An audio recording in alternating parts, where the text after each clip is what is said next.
Hello everyone, welcome to my channel English grammar tutorial. আজ আমাদের English practice set mixed question number 17, অর্থাৎ আজকে আমরা 17 নম্বর সেটে চলে এসেছি। এর আগে 16টা সেট আমরা করে নিয়েছি, তোমরা যারা দেখোনি তারা কিন্তু অবশ্যই দেখতে পারো। এই ক্লাসগুলো বিশেষ করে WBP constable, KP constable, PSC clerkship, যেগুলো স্টেট লেভেলের এক্সাম, সেগুলোর জন্য দারুণভাবে হেল্পফুল। কিন্তু তার আগে একটা কথা আমাদের মাথায় রাখতে হবে যে যারা আমরা ইংলিশে দুর্বল তারা কিন্তু প্রথমেই প্র্যাকটিস করব না। প্রথমেই আমাদের যে বেসিক ভিত সেটাকে একটু স্ট্রং করতে হবে, তারপরে আমাদের প্র্যাকটিস করতে হবে। গ্রামাটিক্যাল বেস যাদের দুর্বল তারা আমার চ্যানেলের প্লেলিস্টে চলে যেতে পারো, সেখানে ইংলিশ গ্রামারের সমস্ত concept A to Z concept clear করানো আছে। Narration, voice, article, preposition, error correction, noun, pronoun সব করানো আছে। তোমরা কিন্তু ওগুলো দেখে নিতে পারো, তাহলে তোমাদের ইংলিশের যে ভিত সেটা কিন্তু অনেক স্ট্রং হয়ে যাবে। তাহলে চলো আজকে আমাদের প্রথম কোয়েশ্চেন দিয়ে আমরা স্টার্ট করি। ইন ডিটেলে আমরা কিন্তু প্রত্যেকটা কোয়েশ্চেন ব্যাখ্যা করব। কি বলছে, they came here in the evening and begin making further arrangements. তাহলে প্রথমে আমরা কেমটাকে কোন টেন্সে করেছি, এটাকে আমরা পাস্ট সিম্পলে করেছি। তাহলে এটাকে যখন আমরা পাস্ট সিম্পলে করছি এবং আরো একটা অ্যান্ড কনজাংশন দিয়ে আরো একটা ভার্বকে কানেক্ট করছি, যেমন এই বিগিন, বিগ্যান, বিগান, অর্থাৎ এটা আমাদের ভার্বের ফার্স্ট ফর্ম, এটা সেকেন্ড ফর্ম। তাহলে পাস্ট আমরা কি জানি, যেটা আমাদের ভার্বের সেকেন্ড ফর্ম হয়, এবং এটাকে আমরা ভার্বের থার্ড ফর্ম বলতে পারি, পাস্ট পার্টিসিপল। তাহলে এটা হচ্ছে প্রেজেন্ট পাস্ট পার্টিসিপল, আর একটা হচ্ছে আইএনজি ফর্ম, সেটা হচ্ছে প্রেজেন্ট পার্টিসিপল। তাহলে এখানে আমরা চোখ বন্ধ করে এই যে বিগিনটা আছে এটাকে কি করে দেবো, বিজ্ঞান করে দেবো। এবং আমাদের কোথায় তাহলে ভুল আছে, অপশন বি তে ভুল আছে। ক্লিয়ার? খুব সহজ কনসেপ্ট কিন্তু জটিল কনসেপ্ট, মনে রাখতে হবে। নেক্সট কি বলছে, ইফ সি আস্কড মি, তাহলে এখানে আমাদের 2 নম্বর কোয়েশ্চেন, দাগ মেরে দিই আমরা। If she asked me I dash have helped her, তাহলে এটা হচ্ছে একটা অনেকটা কন্ডিশনাল টাইপ, কিন্তু যেহেতু এখানে আমরা মোডাল ভার্ব দিয়ে করব, অর্থাৎ আমাদের কুড হবে, শুড হবে, উড হবে না মাস্ট হবে। তাহলে ইফ সি আস্কড মি আমরা যদি মিনিং করার চেষ্টা করি, যদি সে আমাকে প্রশ্ন করতো আমি তাকে সাহায্য করতাম। তাহলে যদি আমরা উইল বসাই সেটা কি আমাদের ঠিক হবে?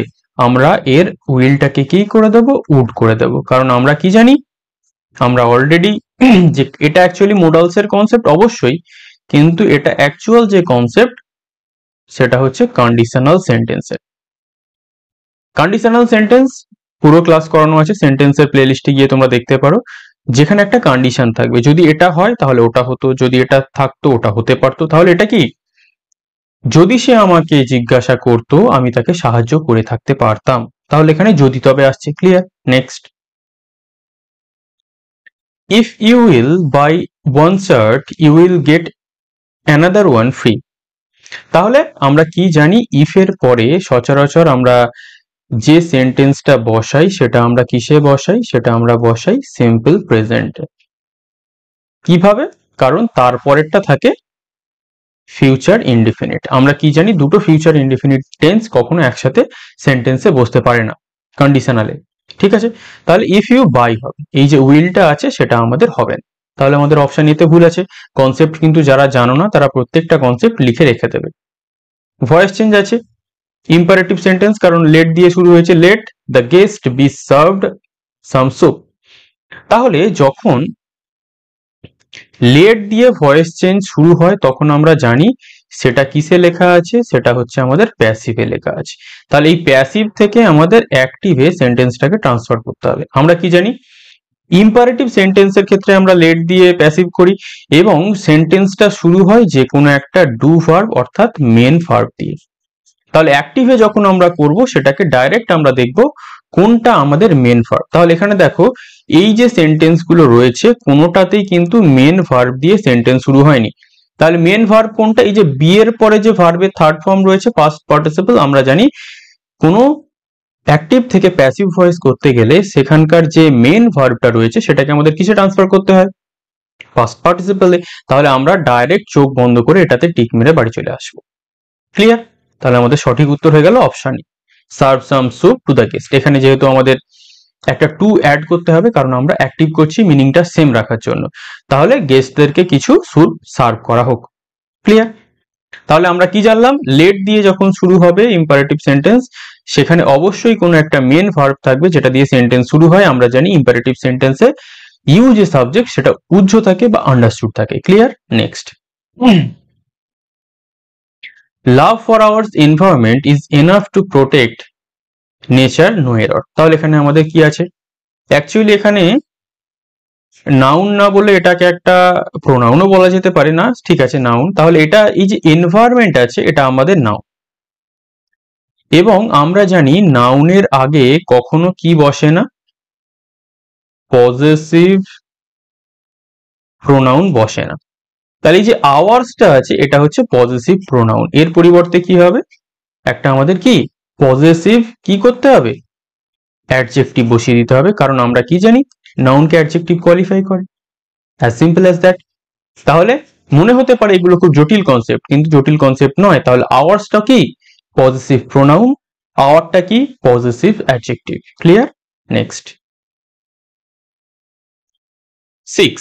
Most of the freshwater lake in India are in the Himalayan region. আমরা একটা কনসেপ্ট শিখেছিলাম ওয়ান অফ, তারপরে আমরা দেখেছিলাম ইচ অফ, তারপরে আমরা দেখেছিলাম নান অফ, তারপরে আমরা দেখেছিলাম আইদার অফ, তারপরে আমরা দেখেছিলাম নাইদার অফ। এর পরে যে নাউনটা থাকে সেটা সবসময় প্লুরাল, কিন্তু একটা ওয়ার্ড আমাদের দেখা হয়নি, সেটা হচ্ছে মোস্ট। মোস্টের পরেও যদি অফ থাকে তারপরে আমরা যে নাউনটা বসাবো সেই নাউনটাও একই প্লুরাল। ক্লিয়ার? কনসেপ্টটা জাস্ট নোট ডাউন করে রেখে দেবে। তাহলে এই যে লেক আছে এটাকে আমরা প্লুরাল করে লেকস করে দেবো, তাহলেই আমাদের উত্তর হয়ে যাবে সঠিক, এবং অপশন বি তে আমাদের ভুল রয়েছে। ক্লিয়ার? তাহলে কনসেপ্টটা কিন্তু খাতায় নোট ডাউন করতে হবে। Next, 7. They had hardly completed half of the work than the boss called him. তাহলে আমরা কি জানি, কোরিলেটিভ কনজাংশন। কোরিলেটিভ কনজাংশনে দুটো কনজাংশনকে আমরা পাশাপাশি বসাই। হার্ডলির সাথে যে কোরিলেটিভ কনজাংশনটা বসে সেটা হচ্ছে হোয়েন, আর এই দেন কার সাথে বসে, নো সুনার। নো সুনারের সাথে বসে দেন। তাহলে আমাদের এখানে প্রথমে হার্ডলি আছে, তাহলে হার্ডলি যখন আছে এই যে দেনটা আছে এই দেনটাকে আমাদের হোয়েন করে দিতে হবে, তাহলেই আমাদের উত্তর হয়ে যাবে সঠিক। তাহলে এটা হচ্ছে একটা কোরিলেটিভ কনজাংশনের কনসেপ্ট, খাতায় নোট ডাউন করে রাখবে। কিন্তু এগুলো সব প্লে লিস্টে করানো আছে, তোমরা এরর কারেকশনের প্রত্যেকটা প্লে লিস্ট দেখে নেবে, সমস্তটাই ক্লিয়ার হয়ে যাবে। এটা একটা প্রেপোজিশন, দেখা যাক। The boy was lining against the pillar dash his hands dash his pocket. তাহলে একটা ছেলে দেওয়ালে ঝুঁকে ছিল, এগেইনস্ট দ্য পিলার তার হাতটা কিভাবে নিয়ে, with his hand in his pocket. তাহলে আমাদের সঠিক উত্তর কি, অপশন বি। তাহলে The boy was leaning against the pillar with his hands in his pockets. তার হাতটা সে সঙ্গে ছিল, সেই হাতটা তার কিভাবে ছিল, পকেটের মধ্যে ছিল। আর আমরা ইন মানে জানি কোনো কিছুর মধ্যে থাকা, তাহলে এটা খুব একটা জটিল নয়। Next, 9. The contrast between Britain and countries of Europe are striking. তাহলে আমাদের এখানে দেখে মনে হতে পারে যে অ্যান্ড দিয়ে আমরা দুটো সাবজেক্টকে কানেক্ট করেছি, তাহলে আমাদের সাবজেক্টটা হয়ে গেছে প্লুরাল, মনে হতেই পারে, কিন্তু অ্যাকচুয়ালি না।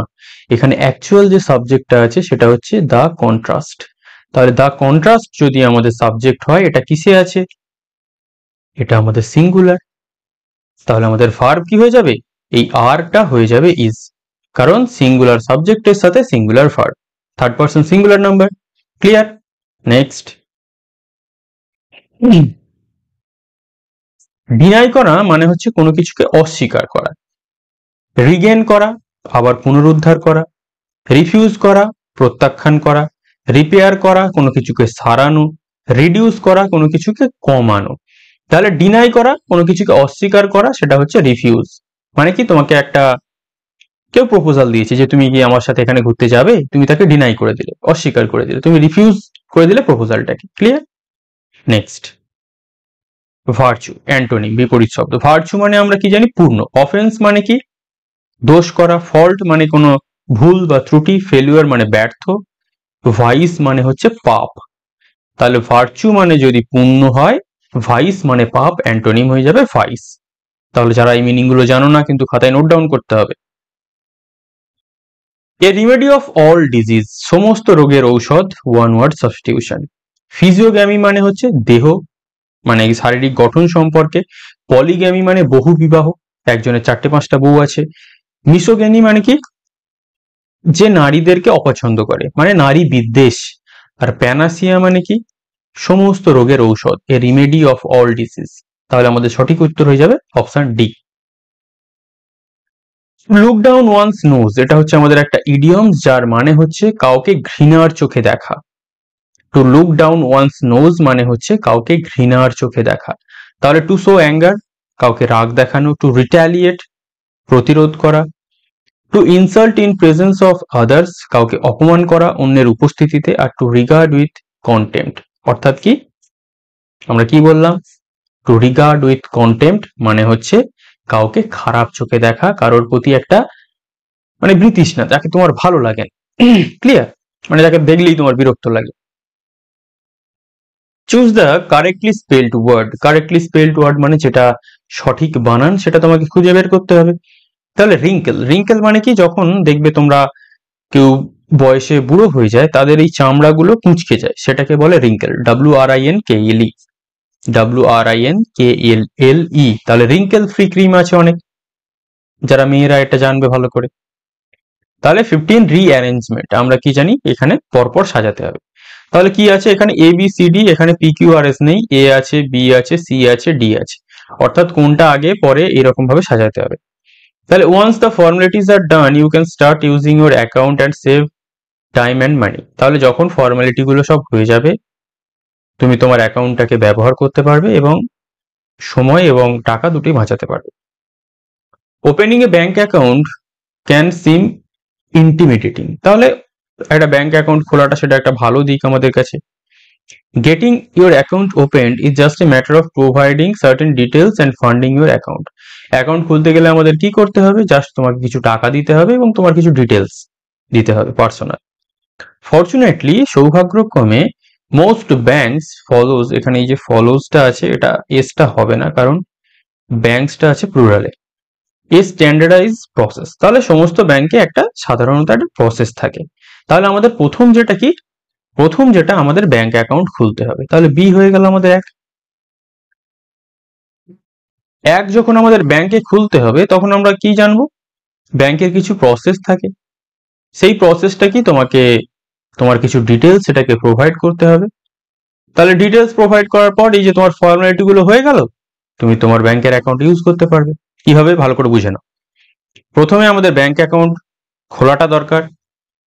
ব্যাংক অ্যাকাউন্ট খোলার জন্য আমাদের কিছু প্রসেস দরকার, সেই প্রসেসের মধ্যে পরে তোমার ডিটেলস গুলো দিতে হবে। সেই ডিটেলস গুলো চেক হওয়ার পর তুমি তোমার অ্যাকাউন্টটা ইউজ করতে পারবে। তাহলে কোনো আমাদের দ্বিমত নেই। তাহলে কোথায় আছে, তাহলে আমাদের অপশন বি হবে ফার্স্ট, ডি হবে সেকেন্ড। তাহলে বি ফার্স্ট, ডি সেকেন্ড, তাহলে সঠিক উত্তর কোনটা, অপশন এই হয়ে যাবে আমাদের সঠিক উত্তর, কারণ আমরা এখানে মিলিয়ে দিয়েছি। ক্লিয়ার। তাহলে আশা করব এই সেশনগুলো তোমাদের ভালো লাগছে, এবং যদি তোমাদের কিছু অন্যরকম কিছু ভিডিওস প্রয়োজন থাকে, যে অন্য কোনো টপিক যেটা তোমাদের সমস্যা হচ্ছে, সেটা কিন্তু তোমরা আমাকে অবশ্যই চ্যানেলের প্লেলিস্টেই ভিডিওর যে কমেন্ট সেকশন আছে সেখানে কমেন্ট করবে। এছাড়া তোমাদের যদি কিছু কোয়ারিজ থেকে থাকে, এই যে ক্লাসটা হলো 15টা কোয়েশ্চেন আমরা করলাম, সেটা কিন্তু তোমরা অবশ্যই কমেন্ট করবে, তাহলে তোমাদের যা কোয়ারিজ আছে সেগুলো কিন্তু আমি ক্লিয়ার করে দেবো কমেন্টের মাধ্যমে। ক্লিয়ার। এছাড়া তোমরা যারা আমার টেলিগ্রাম চ্যানেলে জয়েন করোনি, ভিডিও ডেসক্রিপশনে লিংক আছে, সেখানে জয়েন করে যেতে পারো, যাতে ভিডিওর যে আপডেট গুলো আছে সেগুলো তোমরা পেয়ে যেতে পারো। ক্লিয়ার। তাহলে আজ এই পর্যন্তই। Thank you for watching.